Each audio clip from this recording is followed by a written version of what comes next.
Hello, Garland here, and it looks like Western media might have to bite the bullet at some point, and that point is getting now, and they're going to have to accept the reality of what's going on the battlefield in Ukraine. Let's talk.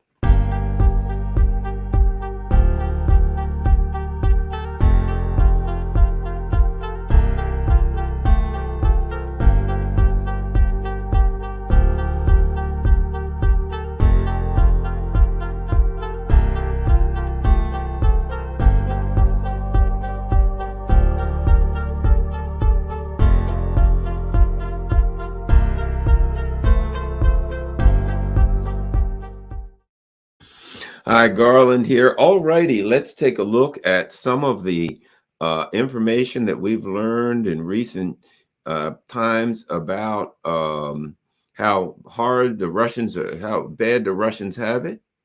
Let's see what we can find here. Let's start here. The Russian troops are forced to fight with shovels as an ammo shortage undermines the Bakhmut advance. The head of the Wagner mercenary force that has led the assault renewed his criticism of Moscow's military leaders. So shovels, man, these people are in bad shape. Russia's lost. It's pretty much over. Let's face it. If you're fighting modern military weapons of NATO and all you got is shovels, you pretty much don't have a chance. This thing's over, isn't it? Let's keep looking. And that's recently, man, shovels. Woo, I didn't know it was that bad. Let's continue to go. Let's look at some more. You thought that was bad? The Russian army is running out of T-72 tanks. Woo! And that was just Saturday. They were running out of T-72 tanks. So they're fighting with shovels. They don't have any tanks. I think things are bad. According to David Axe, their tank shortage is worse than some observers previously thought.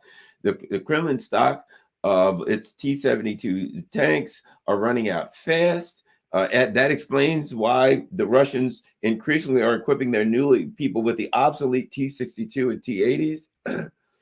And here we go. When it comes to assessing tank arsenal, one of the best independent sources is a Twitter user. Yes, sirree. If you want to know what that, don't go to James. Don't go to people who actually go to some schmuck on Twitter. There you go. Good old @partisan_understand Oleg. I don't think that guy's Ukrainian, huh? Oh, good old @partisan_understand Oleg. He's growing on unclassified data from the Stockholm International Peace Research Institute, right? So good old Oleg has told us it's over for Russia. They're running out. Well, so they're fighting with shovels. They're out of tanks, according to Oleg Partisan something or other 72 or some clown on Twitter. But let's continue since we're using such important. There we go. As we found out when the war started, as we found out in, January 27th, Russia may not have enough missiles to continue conducting massive strikes against Ukraine for more than 3 months. An Estonian intelligence official, and it's luckily for us, they got somebody who was completely unbiased. As we know, the Estonian people, the Estonian leaders are completely without bias. They're just giving us the facts, man. And somebody from Estonia has made it clear, 3 months, that's it. Russians are done. They're pretty much probably out of missiles right now. As I understand it, last year, they were forced to take chips out of washing machines because everybody knows that the same chip that runs a washing machine will no doubt run a hypersonic missile. There's no question about that. I mean, if it'll run like, a cycle where you can do dirty clothes, you can do clean clothes, you can do whites, things like that, then certainly it's going to run a hypersonic missile. So there we go. That's more info that we need to know. The Ruskies, boy, they got it rough. And I think that's it. There we go. All right. Now, seems to me, times are a changing. Let's look at what the Washington Post has to say. Now, all right. The Washington Post now says Ukraine short of skilled troops and munitions as losses, pessimism grows. It seems to me that I don't know. Maybe they're looking at things a little bit different now. Let's see what the Washington Post has to say. The quality of Ukraine's military force, once considered a substantial advantage over Russia, by whom I don't know, has been degraded by a year of casualties that have taken. Well, let me start on this. If Ukraine had a better military than Russia, then they should be winning, right? So if that were true, which it isn't, but if it were true, what would it really say? If I've got better quality material, if I've got better quality of the force, and everything's better quality than my opponent, and I lose anyway, that means that I have that my opponent has a strategical and tactical advantage, right? That means they're better fighters. That means they're tougher. That means if I got a better fighting force, and according to the Washington Post, if the better fighting force loses to the lesser opponent, then you got to ask about their strategy and tactics. Something's wrong, or their ability to fight, or something. The question is, why would the better army lose to the lesser army? So we won't really get into that in depth. I'm just going to bring that point out, that if what they were saying was true, then that would mean strategically, tactically, something that was missing, because the people that are better fought to the people that are lesser. The problem is it's just propaganda, and that's not so. But let's continue.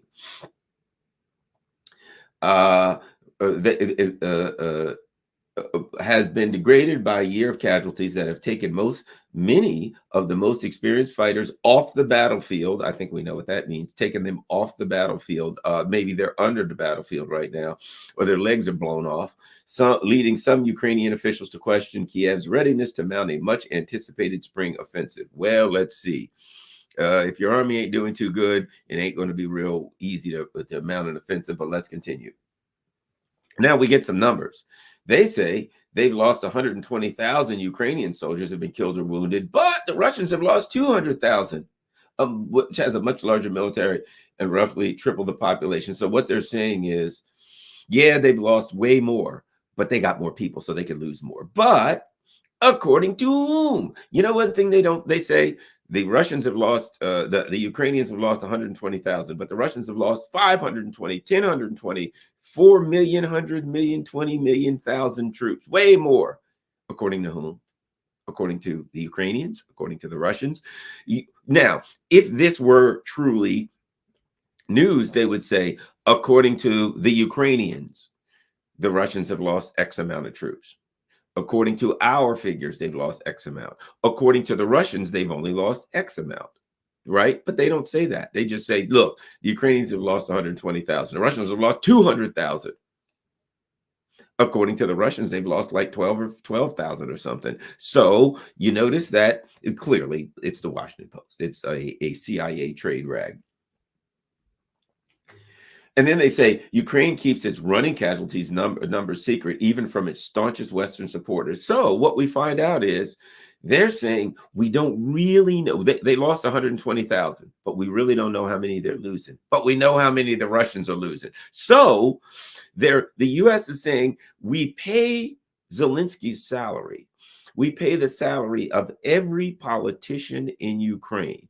We pay the salary of every person in the military.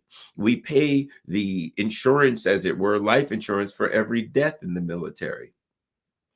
We pay the pensioner of the pensioners. So we pay literally put money in the pockets of the everyday Ukrainians. We pay for everything in Ukraine, but they won't tell us how many people they've lost. I got an idea. Since you're paying for it, count them. Every Ukrainian soldier that dies, you have to give X amount of dollars to the family. So everyone that's missing is potential. Count them. You're paying for them. Count them. But here's the truth. You would do that if this weren't just propaganda trash. Okay.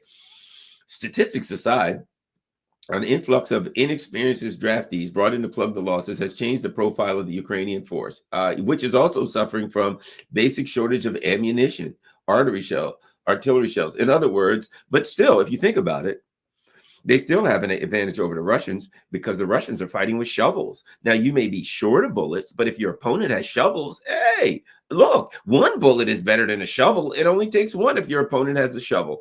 Methinks maybe there are problems in some of the reporting on the Russian battlefield and their capabilities. But at any rate, the most valuable thing in war combat is experience, and they don't have it. There are only a few soldiers with combat experience. Unfortunately, they're already dead or wounded. In other words, think about it. Every one of their experienced soldiers are dead or wounded. All of them. They're telling you that their army has been wiped out. And now they're coming with a second wave of army of people who unfortunately were conscripts grabbed out of a frickin' bar.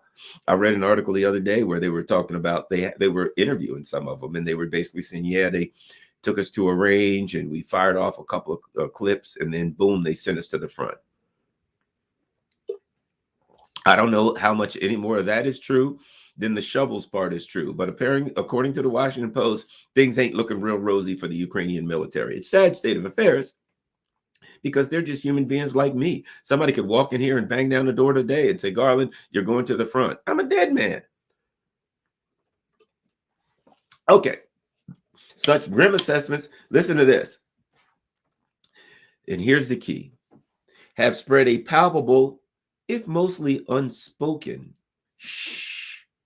pessimism from the front lines to the corridors of power in Kiev to the corridors of power in Foggy Bottom.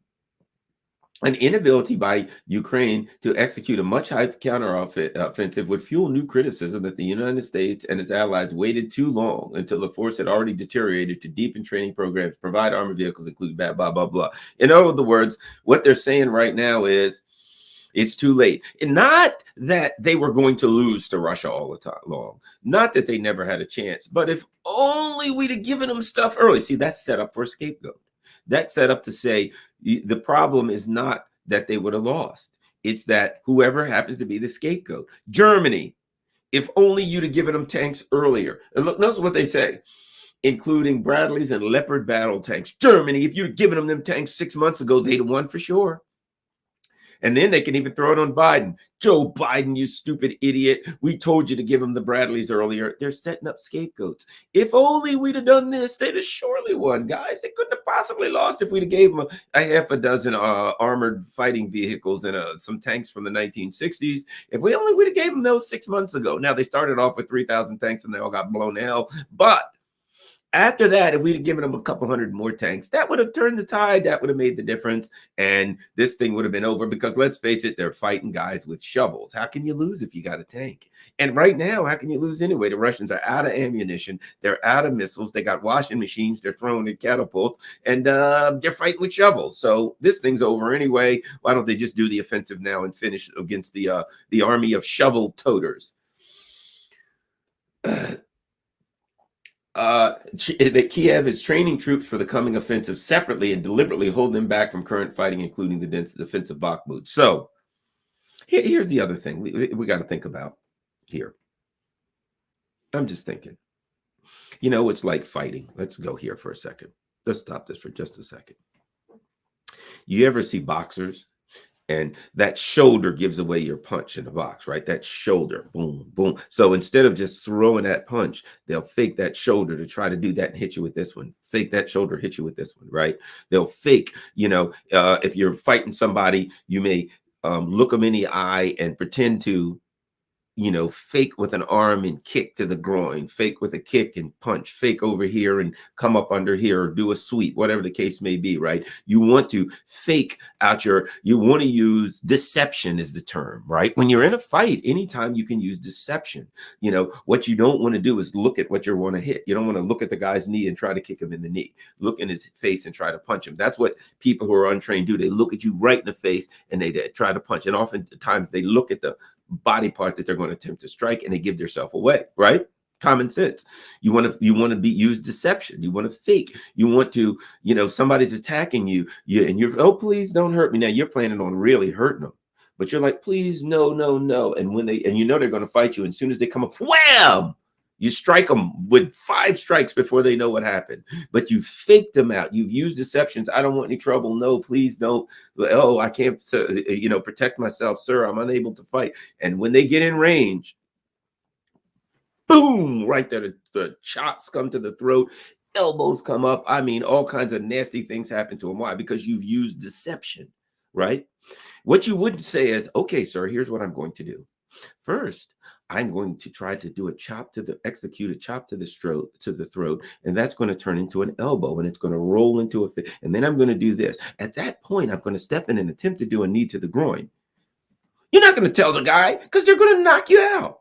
What you're going to do is use deception. So what these idiots are saying, okay, when spring comes, we coming with an offensive. And the Russians are like, okay, offensive in the spring. Hey, guys, down the line, these idiots are coming in the spring for an offensive. Okay, great. Can you give us a date? We're thinking about March 14th. March 14th it is. Hey, March 14th, get the artillery ready, get the lines, okay, get everybody dug in. March 14th, these idiots are coming. We're going to mow them down like cordwood. What kind of a military in the history of humankind would call their opponent and say, hey, we got a spring offensive coming? You know what kind would come? The kind that's run by the Biden administration, the kind that's run by Jen Stoltenberg. That's the kind that would actually telegraph when they were going to do their offensive. Hey, we're going to, you know why? You know why they do that? Because it's all public relations. You see, they don't understand military strategy. They don't understand that you would never, from a perspective of military strategy, look what the Russians are doing. Nothing. How many troops have you lost? None of your business. What are you doing next? Shut up. That's what the Russians say. Hey, Russians, what's the plans? Yeah, right. Like, we're going to tell you nothing. Get away from me. The Russians is saying, Nathan, nothing. They're faking. They're putting some troops over here. They're in Belarus. You know, I'm here. Now I'm here. Now I'm here. Now I'm here. Right. If you think about, again, fighting, right? Watch a boxer. He's here. He's here. He's here. He's here. He's here. He's all over the place, right? His head's everywhere. One of the things you do fighting is you put a string up like this, and you take your head and you go on this side of the string, and that side is back and forth, back and forth. Get used to moving your head. You want a moving target. You don't want to stand still. You want to move your feet. You want to pivot. You want to be able to do all kinds of things. Strike from over here, right? Like the crane. The crane's down here. He strikes from odd angles. He strikes from this angle, right? You want to be in all kinds of unpredictable ways that you're attacking your opponent. You don't want to just sit there, put your head right there, and let him put his stinking fist right in your nose. You want to be moving. You want to be unpredictable. One thing you're not going to do is what these idiots are doing. You're not going to telegraph to the world, yes, sirree, we got an offensive coming, and it's spring. That's called suicide. They should name the offensive. They should say, we've come up with a name for our spring offensive. What is it going to be called? We've decided to call it the cordwood offensive. Really? Why? Because our guys are going to get mowed down like cordwood. Or we thought of the lemming offensive, but we thought, lemmings are fuzzy little animals. Let's go with cordwood. You might as well went with lemming, because sadly for the people, if you make any attempt to execute that offensive, let's just say this, I'm no general. I'm no Russian general. I don't have any access to the Russian general staff, but I'm thinking to myself, just self, if you tell the Russians or any military, I'm going to attack you in the spring, they're going to set a lot of resources in place to ensure that when you attack them, it ain't going to work out in your best interest. Just throwing that out there. I don't think it's a good idea, but these people are kind of cocky, and I guess they think, and here's the other part. This is the sad state of affairs here.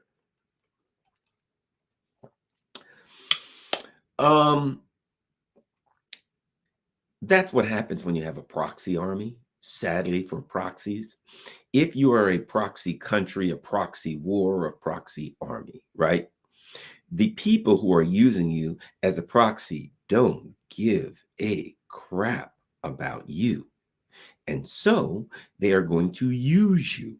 They're going to abuse you. They're going to, what do they care if you get mowed down like cordwood? You ain't their people. Let's face it. The Biden administration, what did they do for East Palestine? Nothing. The Biden administration doesn't care about Americans. Do you think they care about Ukrainians? They're throwing you out there to get mowed down. You think they don't know what I know? You think they don't know? You think the U.S. military isn't like, hey, Joe Biden, if we say that we're going to attack in the spring, the Russians are going to be ready for that, and they're going to knock the hell out of these guys. They're going to mow them down. They're going to tear them to shreds with shrapnel. You think they don't know that? You think they didn't say that to Biden? Hey, Joe Biden, you know, if we do that, oh man, those guys are their butt is screwed.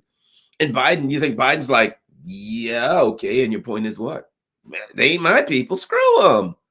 Nazi maggots. That's what they're there for. They're a proxy army. Proxy armies are there to die for us. And thank you very much. Look, we'll put up a cross or something afterwards and a flag, Ukrainian flags, whatever. Who gives a damn? They bury them in the battlefield. They don't give a crap about the Ukrainian military. Let me tell you something. The Ukrainians' enemy is not on the other side of the battlefield. It's right here in Washington, D.C. That's who's getting them killed. If the U.S. was supporting the Ukrainians, they make sure they stop getting killed by the tens of thousands. Think about that. What kind of a supporter, what kind of an ally blows up your pipelines? I'm just throwing it out there. If you want to know what kind of ally you got there, what kind of ally blows up your pipelines? That's the kind of ally you got, Ukraine. That's what you get. You are. You ever watch Star Trek? And there's like they have force fields and the Klingons and whoever are firing, and there's Spock. What's going on, Spock? The force fields are reduced by 20%, Captain. The force fields are now down by 40%, right? That's what the force field is there for. The force field is there to take the hit so you don't have to. And you know what? You're the force field, Ukraine. They're like, hey, how's the force field in Ukraine? We've lost 20,000 soldiers. Keep it up. Good. Wait, 20,000, that's fine. How about that? It's down by 40%. We've lost 120,000 soldiers. Okay, the force field's working well. Keep it up, Spock. That's unfortunately for the Ukrainians, horribly, unthinkably for the Ukrainians. This is an American genocide. In reality, let me say this. When history revisits this will be seen as an American genocide, where the Russians and the Ukrainians sat down and had a deal pre-genocide. And the U.S. said, we don't want a deal. We want this thing to keep going. And the Russians said, we're willing to talk. We ain't out of Ukrainians yet. We ain't going to talk because we got a whole lot of Ukrainians to die. Okay, have it your way. So the Russians kept fighting, the Ukrainians kept dying, and every now and then the Russians would call and say, you guys want to do a deal? And the U.S. and NATO would say, are you kidding me? Do you know how many Ukrainians we got left? We've been counting them. We got hundreds of thousands. We got them on the street. We got teenagers. We got old Ukrainians. We got females. We can put them on a bus, send them to the front to die. We got a lot of Ukrainians left to burn up before we're putting in a position where we got to talk. So, you keep mowing down the Ukrainians. We'll keep throwing them in the wood chipper. And we got some Poles too. Hopefully some Romanians and Moldovians. Man, we got a whole lot of people we can throw into the wood chipper. That's the that's the way the Biden people think. If they can throw some Germans and French in there, you think the hell they won't do it? Yes, they will. Yes, they will throw every last European. They've already thrown in the economic wood chipper. So why not the military wood chipper too? If they can get away with it, your ass is grass. So let's continue with this story. I got sidetracked.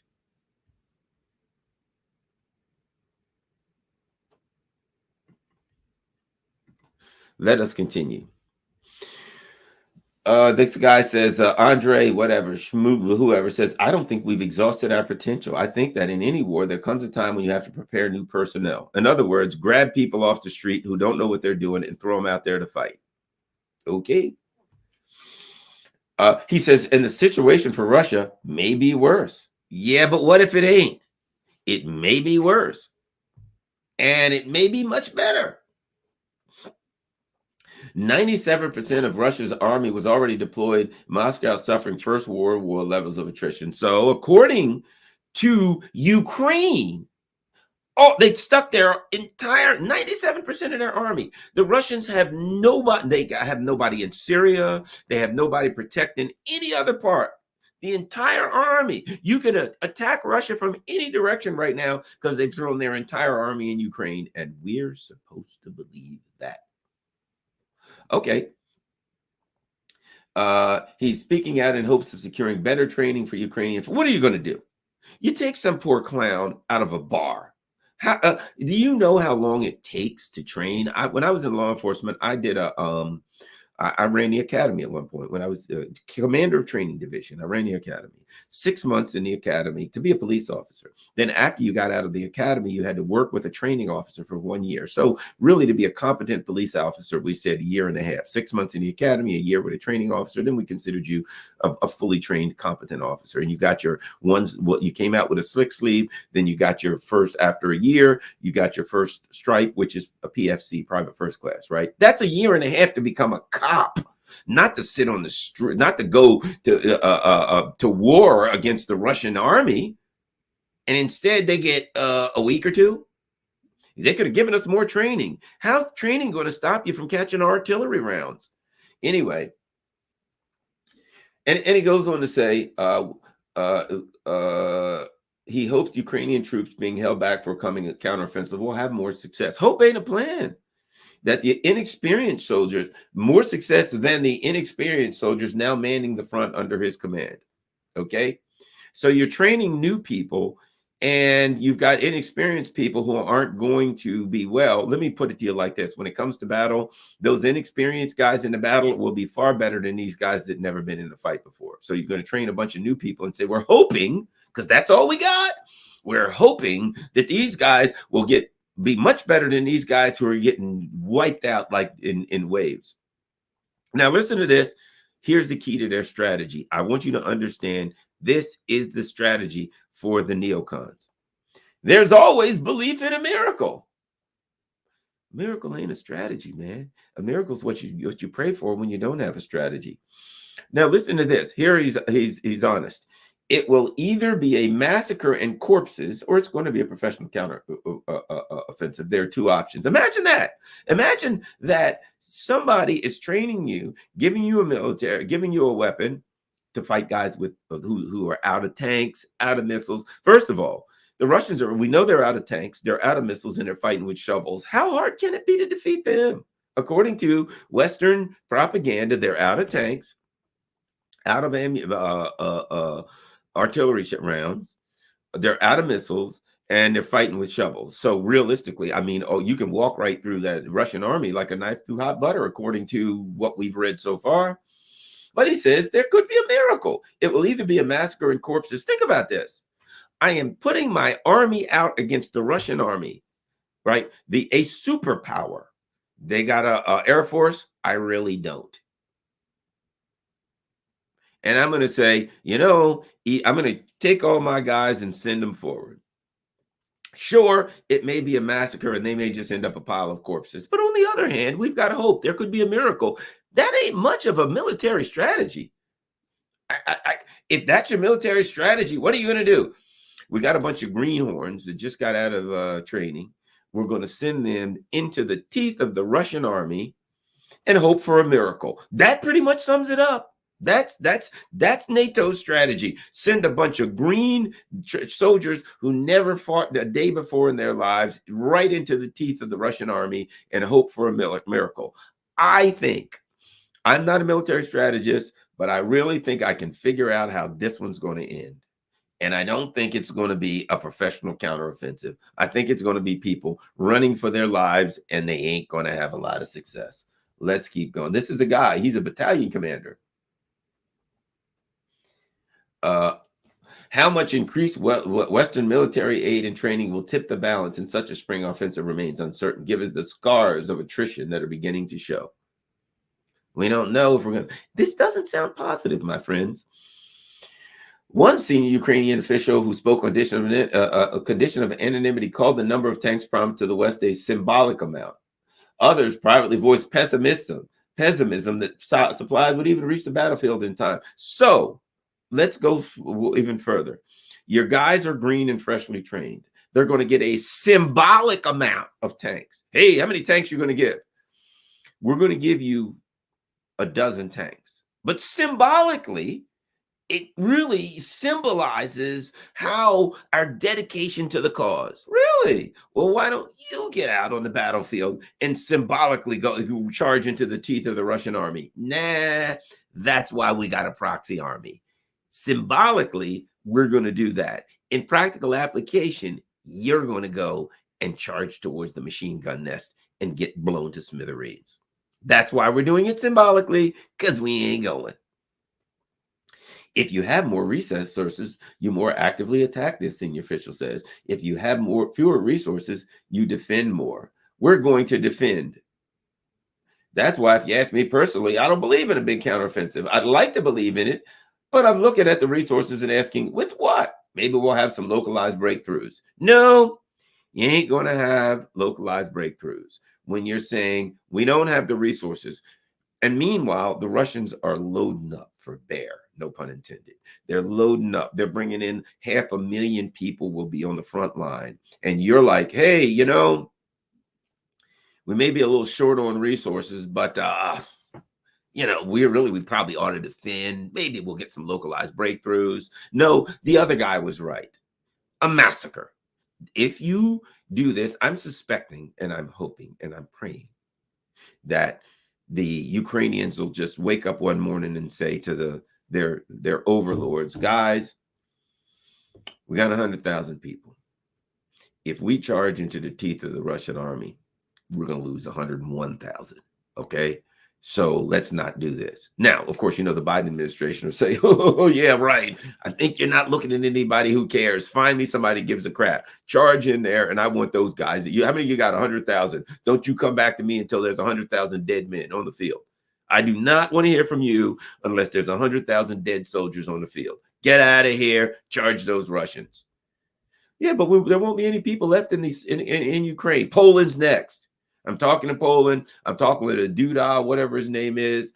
And I'm telling him, your guys are next. We're running out of damn Ukrainians, and it's time for Poles to start dying.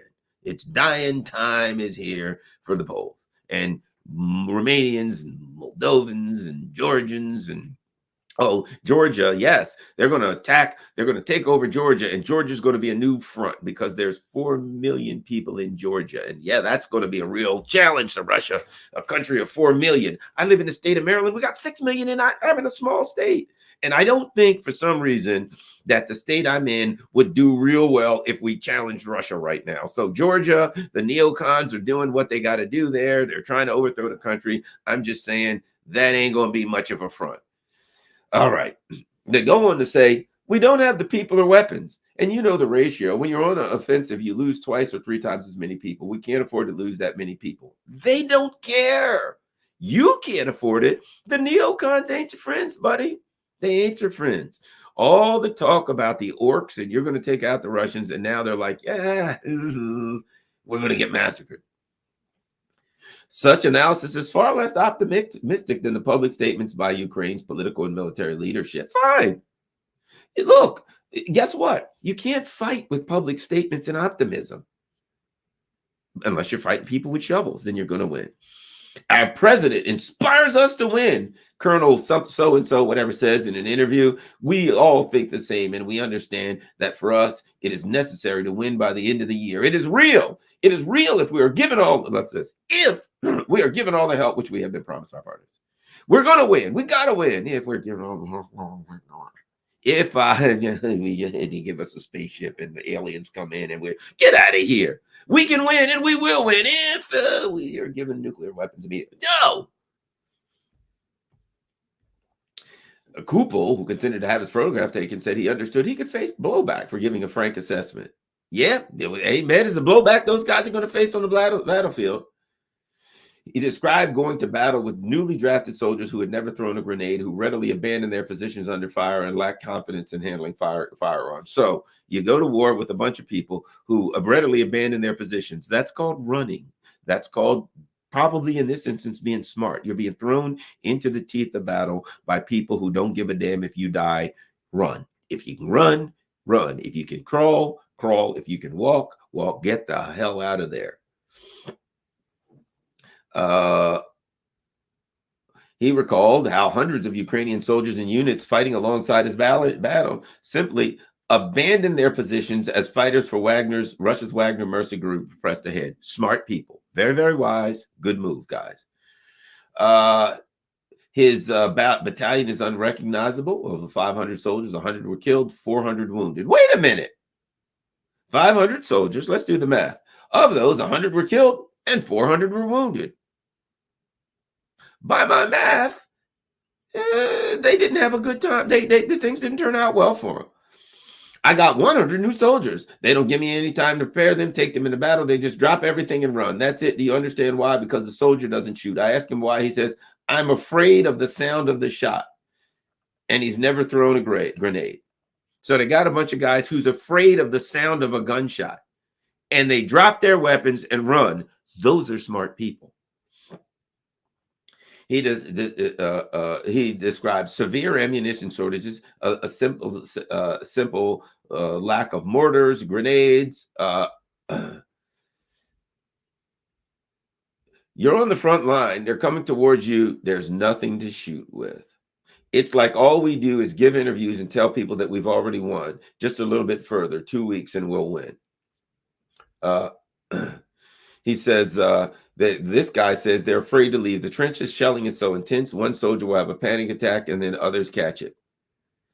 He said he saw fellow soldiers shaken. He tried to talk them to the reality. The next time they just ran. I don't blame them. He said they were confused. Can you? Of course not. Steep losses. So there we go. A German official speaking on the condition of anonymity, to be candid, said the Berlin estimates Ukraine casualties include dead and wounded are 120,000.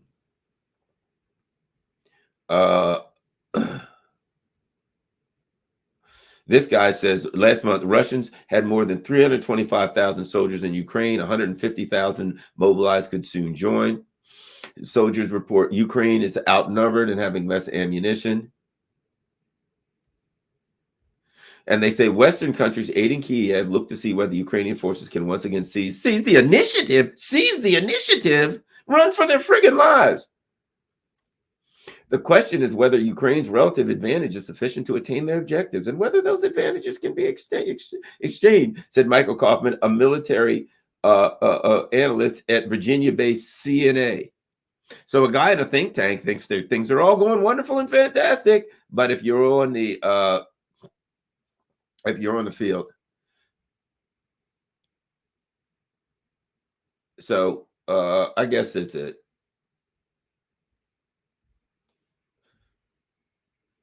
Well, guys, I'm just about out of time, unfortunately, so I'm going to have to call it quits. I got to get ready to run, but you get the point. They're screwed. Let's look at a few super chats if I can. I'm pretty sure aliens lock their doors when they fly past our planet. We're not even worth destroying. We do that to ourselves already. Yeah, you are correct. You are correct. This place is a joke. Ooh. Fly on the wall. Thank you. Sparky, Billy Jack would tell the guy. Exactly. That's the Billy Jack. I'm going to do this. I'm going to put my foot right on your throat or something. Watch out, Rush. I saw 3 1960s armored personnel carriers on flatbeds on I-20 heading to Ukraine. Apparently, they've just been refurbished at the Anniston Army Depot. They barely stop bullets. Right. They barely stop. The brakes don't work. Morning, fellow comrades. Thank you. Any more? All right. We're going to check Rockfin. And okay. All right. Thanks a lot, everybody. Hey, Chicken Patty. Thanks a lot, everybody. I got to get ready to run because I got a train to catch to go to DC. Thanks, everybody. Make sure you, as usual, follow me on Telegram, Twitter, all that kind of stuff. Patreon.com if you can possibly afford to help out on Patreon, that would be great. We got Buy Me a Coffee there if you can do that, and my Cash App information, rockfin.com/Garland Nixon. Rockfin is great. I'll be there tomorrow morning for my subscriber from 9 to 10 for my weekly subscriber show with Scott Ritter, 9 a.m. to 10 a.m. Eastern Standard Time. It's free to join Rockfin. Rockfin is free to join. Become a member on Rockfin. They have no advertisements. It's great. There is no censorship on Rockfin. So please become a member on Rockfin if you can afford it. Only if you can afford it. $14.99 a month to be a subscriber on Rockfin, and that helps keep my channel going on. It keeps the channel on, and that helps keep Rockfin going because they don't do advertisements and things like that. Just subscribers by choice. And I do one subscriber only show each week from 9 to 10 a.m. on Wednesdays with Scott Ritter. So thanks a lot, everybody. I got to run.